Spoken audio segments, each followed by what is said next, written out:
This is RTV6 News at 7, working for you. Good evening. At 7 o'clock tonight, a food delivery driver robbed at gunpoint is sharing a warning. And he says this is not the first time this has happened. RTV6's Stephanie Wade shows you how it happened and what police are saying about this case. 3 weeks ago, a delivery driver was bringing a pizza to a home here in South Broad Ripple near 40th and Ruckle. But instead of delivering a pizza, he was carjacked at gunpoint. Oh, it's scary. I mean, before this, my biggest fear was that someone opens their door and their dog eats me. But, you know, now it's getting robbed. So it is dangerous. You never know what you're going to be getting into. It was the last order of the night. Zach Shoemaker was just trying to finish up his shift at Greek's Pizzeria and head home. But instead, someone came from behind him, held a gun to his face, and took off with his car. Police later telling him the suspect robbed 3 stores using his car.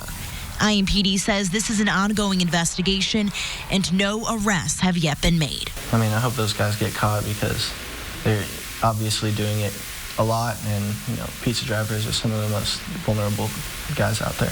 Working for you, Stephanie Wade, RTV6. And just last week, we spoke with a woman who says she was delivering pizzas through the app DoorDash when 2 boys put a gun to her head and stole her purse plus the food she was delivering. Police remind delivery drivers to always remain aware of their surroundings and to cancel a delivery if they feel like something is wrong. Amazon is bringing a new facility to central Indiana along with hundreds of jobs. The e-commerce giant is building a new operations facility just northwest of Greenfield in Hancock County. The center will employ more than 800 full-time workers, but we're still waiting to learn when people can begin applying for those jobs.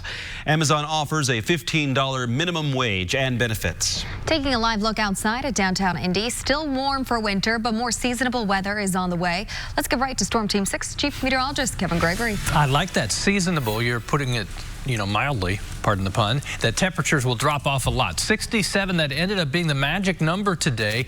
We did gain a degree after 5 p.m. to bump up the record, which breaks the old record, which was set just last year at 62.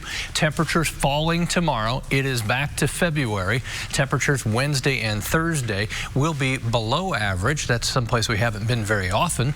As you look at the radar now, there are spotty showers, and we'll zoom in a little bit. Between Spencer and Bloomington, Lake Monroe, this is drifting to the north and east. I think we'll see the overall coverage of showers continue to increase tonight. We're wet tomorrow, mainly rain until tomorrow night. That'll be the first opportunity for a rain-snow mix. And then Wednesday night, a more substantial storm system will roll in. 11 o'clock tonight, there's your rain shower activity with us first thing in the morning as we go through the day. Falling temperatures, rain chances will linger, and then we get to our first wintry mix. More on that and Wednesday night coming up. And right now on RTV6, police in Indianapolis say there have already been 4 homicides in the 3 first days of February. That includes one this morning. IMPD found a man critically injured by gunfire around 10:30. This happened at Rowney Terrace Apartments near Southeastern Avenue and Emerson Avenue on the east side. The man later died at the hospital. Aaron Hammer with IMPD told our crew at the scene this is the 20th homicide the department has investigated so far this year. We have a lot of individuals who are determining to use violence, and it's very disheartening. Both Hamer and Reverend Charles Harrison with the 10-Point Coalition say one solution to the violence is finding ways to resolve issues without reaching for a weapon. According to 10-Point, a lack of resources for youth and a shortage of job opportunities play a role in neighborhood violence. And Call 6 Investigates continues to follow the case of a Noblesville contractor who has now shelled out $4,000 to a customer to avoid criminal prosecution for home improvement fraud. And Lisa Dunkel of Greenfield hired Noblesville contractor Mark Sellers to build a pole barn, but she says Sellers took her money and didn't finish the job.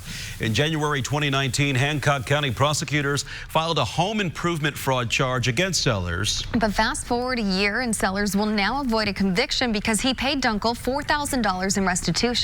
Sellers had faced up to a year behind bars and a $5,000 fine if convicted. We caught up with Sellers in court last year in Hancock County.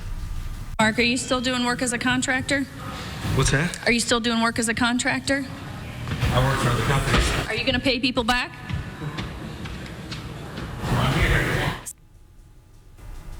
Well, in response to the agreement withholding criminal charges, Lisa Dunkel told us, quote, "I am glad to get my money and that people are aware of his nonsense." Well, according to this agreement, Mark Sellers can't commit a criminal offense for a year. If he does, prosecutors can refile criminal charges. Senate lawmakers have drastically changed a proposal that would have given pregnant women in Indiana more accommodations at work. The bill would have given women reasonable accommodation at work, which could mean things like more frequent breaks, temporary transfer to a less strenuous position, or modified work schedules. But an amendment turned the bill into a study committee to take no serious action this year. The proposal was on Governor Holcomb's list of priorities in 2020, and it easily passed through committee last week before the change. Democrats strongly criticized the decision to overhaul the bill, but were outvoted. Today, Indianapolis kids came together to help other children who might struggle with food insecurity when they're not at school. Students volunteered at Gleaner's Food Bank to put together more than 1,000 back sacks filled with meals for kids to take home on the weekend. Schools provide free lunches to some students during the week, and these back sacks help fill the gap. SpaghettiOs, Meyer, and the Indianapolis Colts cheerleaders and Blue also help support today's effort. In addition to the back sacks, Gleaners helps support 56 food pantries in schools across our area that provide fresh produce, frozen meat, and other healthy items to feed the whole family. While international concerns grow over the coronavirus, here at home, top minds are working on a solution. How Butler researchers are leading the charge. Plus, a look at the topics, performances, and commercials that had the internet buzzing during last night's Super Bowl. That's when RTV6 News at 7 continues. Weekdays from 6 to 10 a.m. The CDC says the 11 cases of coronavirus detected here in the U.S. range from mild to severe. And around the world, there are more than 20,000 cases, almost all of them in China. Here in Indiana, work is being done to study and better understand this virus. RTV6's Megan Sanctorum is working to explain how Butler University research could play a role in possible prevention or treatment. Students and professors are working together in this Butler lab, studying different types of coronaviruses. They're trying to better understand the scientific makeup and what parts of the virus are important. They've looked at numerous strains like SARS and MERS, and because of that, they have a jump start on learning about this most recent strand from China. They've discovered key parts of the virus they say could be useful to biochemists or people working in pharmaceuticals as drugs for prevention and treatment are being created. Coronavirus research has been going on in this lab for several years, and students tell us the work has recently taken on a whole new meaning. When I started working on coronaviruses, I never expected it to become an epidemic or a disease that's affecting so many populations worldwide. It's exciting to contribute to something bigger than yourself. We are focused on a very teeny tiny part of coronaviruses in the grand scheme of things, but the implications can be so profound from such a small component. The microbiologist these undergrads are working with says the events unfolding internationally are a stark reminder of why they study these viruses in the first place. It's one of those moments where it's scary, you know, for a lot of people, but it's also one that just further confirms why we're doing this research, why it's important to look at these viruses. The group is getting ready to publish their findings. They're hoping it helps play a role in prevention and treatment of the virus. Working for you, Megan Sanctorum, RTV6. And as we learn more about how the Wuhan coronavirus is spread, there's one transmission method the CDC is ruling out. They say you should not be concerned about getting the virus from items or packages shipped from China. The virus can be spread through respiratory droplets, but even if one of those were to land on an item, the virus can't survive for long periods of time on surfaces. Since items can take days or weeks to ship, the CDC says there is virtually no risk of getting sick from a piece of mail or a product from China. Coming up, things begin to come to an end one way or the other inside the latest in the impeachment proceedings and what to expect next. And our string of record warmth will come to an end starting tomorrow. We're still mild when you wake up. Don't dress for that. Dress for this as temperatures tumble through the day. Big money at Menards. This is RTV6 News at 7, working for you. All eyes are on Iowa tonight and the first major battle of the 2020 primary. The Iowa caucuses begin in less than an hour. The results will reveal which Democrats are leading the pack, but we might not get a clear winner tonight. The Iowa Democratic Party plans to release vote tallies from the first and second round of the caucuses, as well as the final delegate count. This would show if a candidate won the popular vote but lost in the delegate count, similar to how the Electoral College works. This is the first year the party will release the popular vote tallies. Still, the Associated Press plans to only use the delegate count to declare its winner. The first results are expected a little after 8 o'clock tonight. Well, back in Washington, timing is everything as President Trump's impeachment trial wraps up. His Tuesday State of the Union address is wedged between today's closing arguments and Wednesday's final vote of the trial. Emily Schmidt explains the politics behind these historic 3 days. The Senate will convene. President Trump's impeachment trial resumed Monday with closing arguments to senators who seem largely unswayed by arguments so far. Even as President Trump has orchestrated this cover-up and obstructed Congress's impeachment inquiry, he remains unapologetic, unrestrained, and intent on continuing his sham to defraud our elections.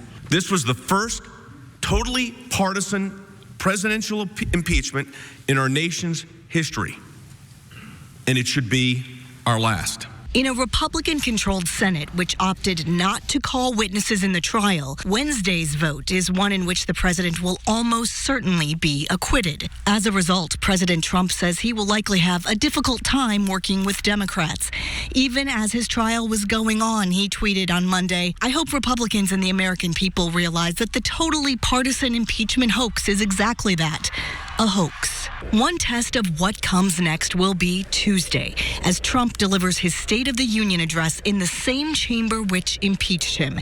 Sitting behind him, House Speaker Nancy Pelosi, who, according to her spokesman, hasn't spoken with the president since October.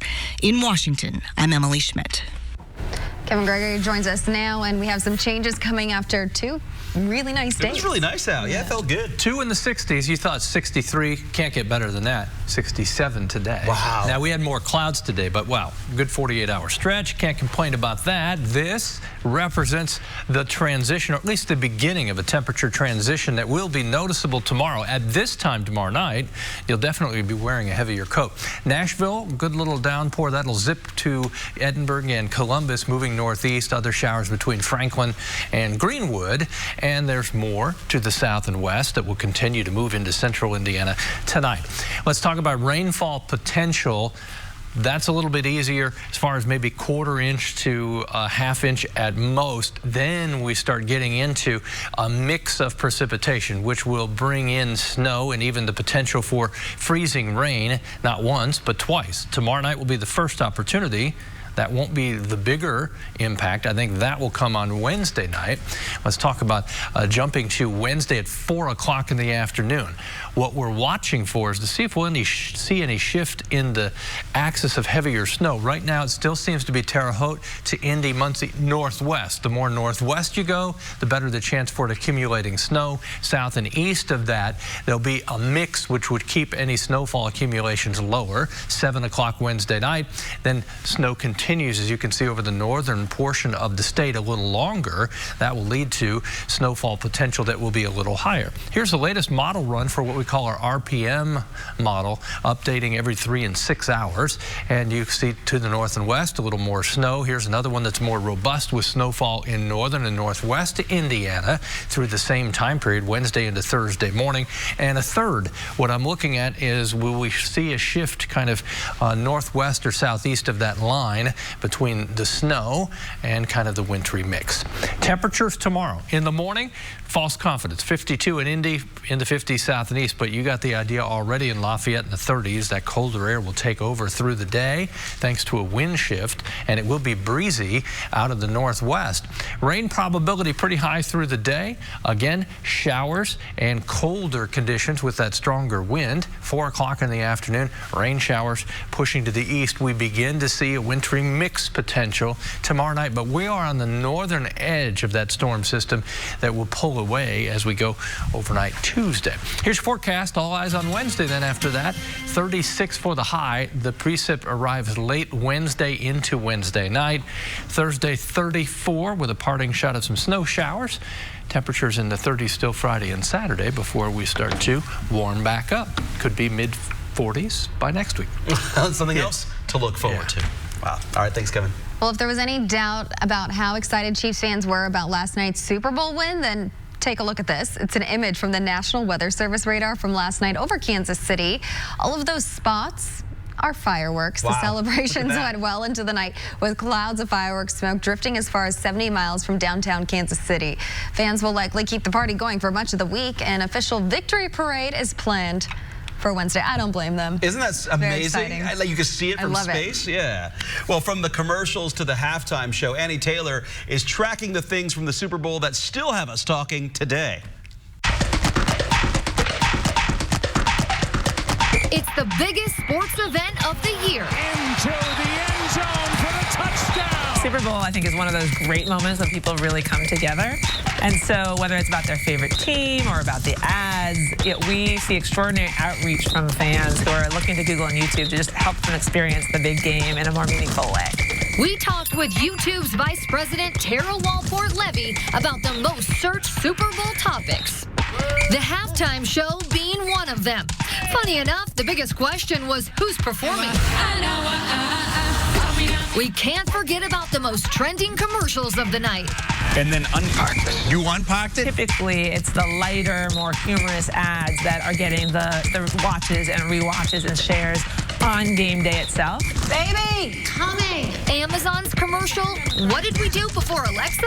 With Ellen DeGeneres and Portia de Rossi takes the top spot. What do you think people did before Alexa? Facebook's commercial highlighting its Facebook groups with an appearance by Chris Rock and Sylvester Stallone came in second. Who'd you expect? I don't know. Me? And Chiefs Groundhog Day commercial, featuring actor Bill Murray, rounded out as top 3. Towards the end of the game, as the Chiefs made their comeback in the last quarter, there was one player that was searched the most. We did see Patrick Mahomes as the #1 searched player. I bet, though, that might have actually taken place in the fourth quarter when he presumably edged out Jimmy Garoppolo, who's #2. Last question of the night, probably from people who have little interest in the game. Who won the Super Bowl and what was the final score? And who's blowing that whistle for the whole story? Well, the massive Broadway hit Hamilton is hitting the big screen next year. Creator Lin-Manuel Miranda announced the news on Twitter today. Disney is bringing the musical, along with the original Broadway cast, to movie theaters in October of 2021. It includes previously recorded stage performances in the New York theater where the show first opened. Hamilton received the 2016 Pulitzer Prize for drama and has won 11 Tony Awards. Still ahead, it could be the thing, just the thing, if your workouts are lagging the science behind rhythm, making you move. Oh, we've got that story next, right here on RTV6. Weekdays from 4:30 to 7. Right now on RTV6, we are learning that country music singer Leanne Rimes is making a stop in Brown County this spring. The Grammy-winning musician will perform at the Brown County Music Center in Nashville on Friday, April 10th. Tickets go on sale this Friday. And rock legends Guns N' Roses are bringing their 2020 arena tour to Indy this summer.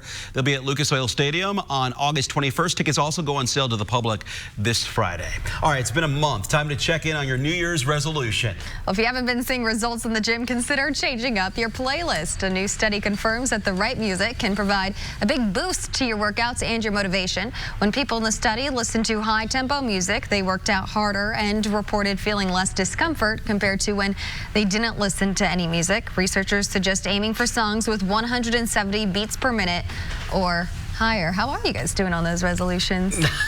That almost 170 beats per minute matches my heart rate. You like that? It's a fast one. Loved up. All right, say hello to Buddy. You want to get some exercise? Take a walk with Buddy. He's relaxed now. Deborah McHenry sending in the picture. Few showers this evening. Temperatures in the 50s. I just remind you as we've got that wintry mix in the forecast tomorrow night and Wednesday night. Don't forget our Storm Shield app. It is free, and the RTV6 app You stay up to date with the changing forecast. Free, again, like that. Start exercising. See you at 11.